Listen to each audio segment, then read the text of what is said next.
Hi guys, and welcome back to another DrAce video, and today we're going to be playing Ride 4, and we are going to be using the Ducati Panigale V4R, and more importantly we are going to be using a livery of Michele Pirro's from the Italian Superbike. Now unfortunately I don't know much about Italian Superbike, it's not a thing I can just watch readily available, but I gotta say, I did hear that he won a wonderful couple of Grand Prix this season, especially here in Michele by winning around 17 seconds, so massive shout out to Sergio23, the man with the liveries, is struck again with this fantastic Michele Pirro Ducati Barney Racing livery. Honestly, I think it's fantastic. It's a really gorgeous colour scheme, and we're going to be tackling it in Michele. So going around the outside into Materassi. Do we have a lean going into Borgo San Lorenzo? Sadly not for the fifth corner here in Michele, but we could line someone up for going into Casanova and Savelli, one of my most favourite sections. We go around the outside of Giovanni Peretti as we now go on the left hand side for Savelli.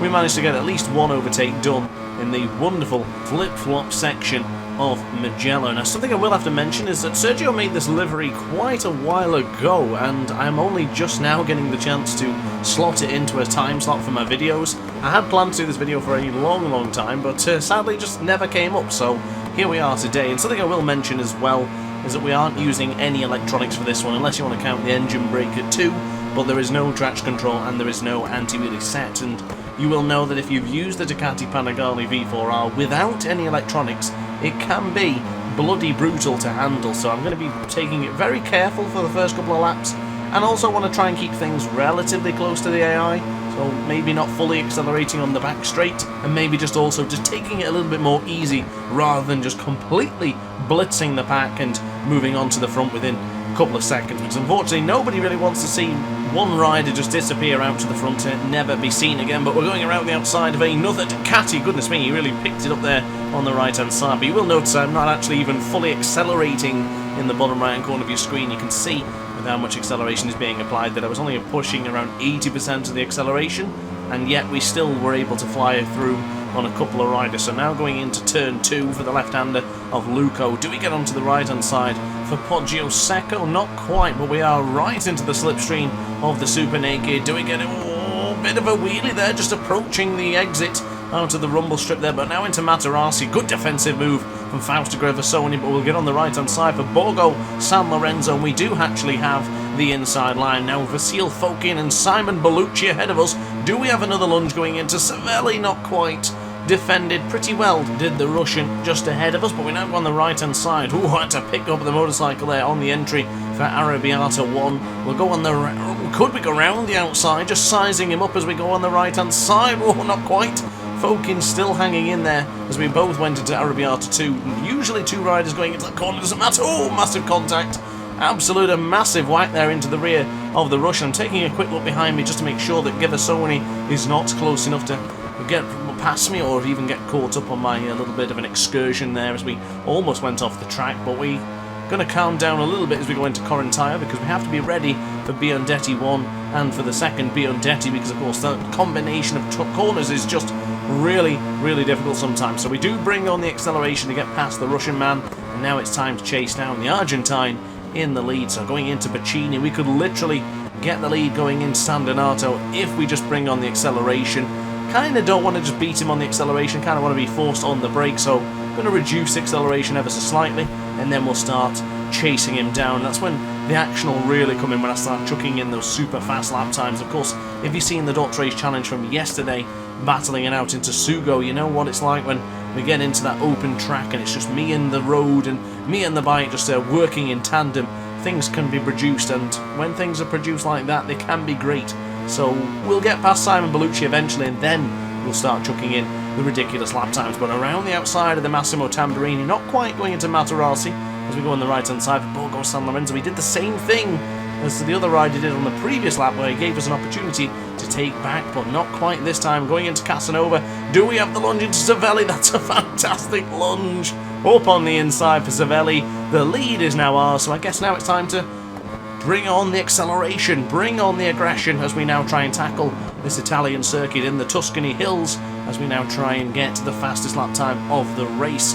The best lap time for us was a 1:47.727, but I certainly believe it will be better than the 1:47 or high 1:47 that is predicting right now. Already going into Scarperia and beyond, we are 0.8 of a second clear from Mr. Bellucci behind, so by the time we go into San Donato, into turn 1, I should imagine that'll be roughly around 1.5 seconds, if not even more, but we'll just see what we can produce going into the final sector here of Mugello.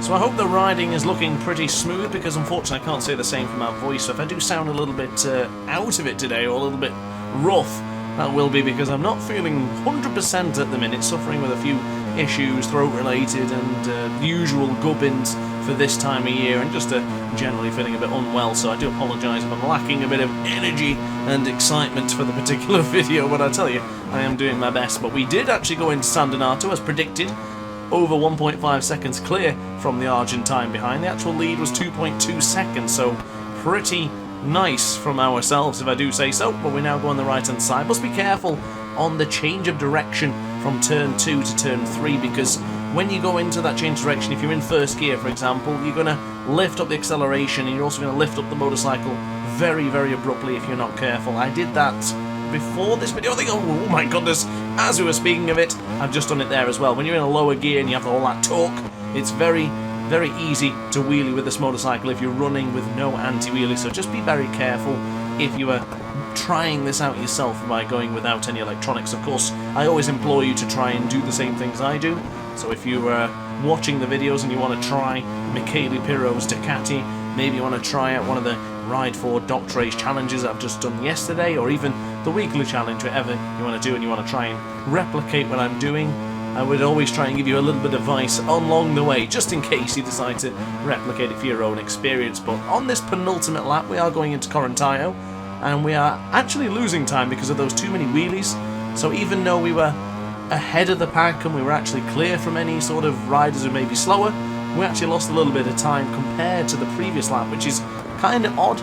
But if you think about those two wheelies and a little bit out of shape here and there, so the next lap will be the one when we absolutely blow the barn doors wide open and take over. But for the time being, going onto the sort of pit lane entrance, you can do that. That's actually not illegal to do that. You can kind of cut the corner on the entry into that particular barn, but it's absolutely fine. But we are now down by 1/10 of a second to the previous lap, so this is going to be the one going into San Donato, a little bit too wide for my liking, a little bit out of shape. But from this point onwards, it's going to be literally one of the fastest laps. I hope so anyway. That's what I'm going to be trying to do. So we're going to Luco, now onto the right-hand side for Poggio Secco. I mentioned that little bit of wheelie you get if you're not careful. We're still getting it now.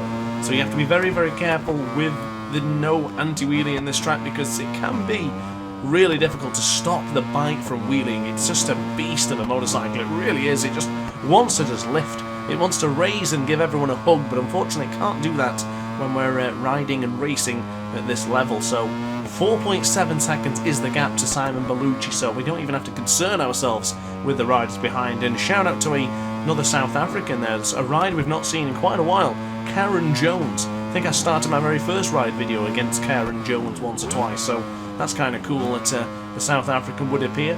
My favourite South African in the video game certainly is Charlize Roux, though. I see that AI rider come up all the time, and it's been a while actually since I've seen Mr. or Mrs. Charlize Roux, but getting a bit off the subject here, must digress and get back to the action. We are 5.7 seconds clear from Mr. Bellucci, and we're going into Biandetti 1 and now Biandetti 2, 0.6 of a second quicker than the previous lap time. I also noticed how well we entered Scarperia. I thought we did a stupendous job of breaking into that downhill section of Scarperia, but now very tight to the apex of Bacchini. Bring on the acceleration. This time we are going to go full acceleration, no kidding. We're going to go absolutely full gung-ho and across the line. This lap time is going to be pretty pucker. I think it was a 1:45. I guess we'll see in just a moment's time. It was a 1:45.415 actually upon completion of this fantastic Mugello Grand Prix. So it's victory for DrAce, 2 seconds quicker than Simon Bellucci's fastest lap time. But now let's take a better look at the motorcycle. So there you go. Thank you very much to Sergio23 for making this fantastic livery. Certainly think you've done a terrific job, and it looks awesome, especially with Michele Pirro's number as well. But upon that note, guys, that is going to be it from me, so I really hope you enjoyed the video. If you did, let me know in the comments section down below. And upon that note, I will see you in the next video, so hit that like button if you enjoyed it, subscribe as well if you really enjoyed the content, and I'll see you in tomorrow's video. Ciao for now.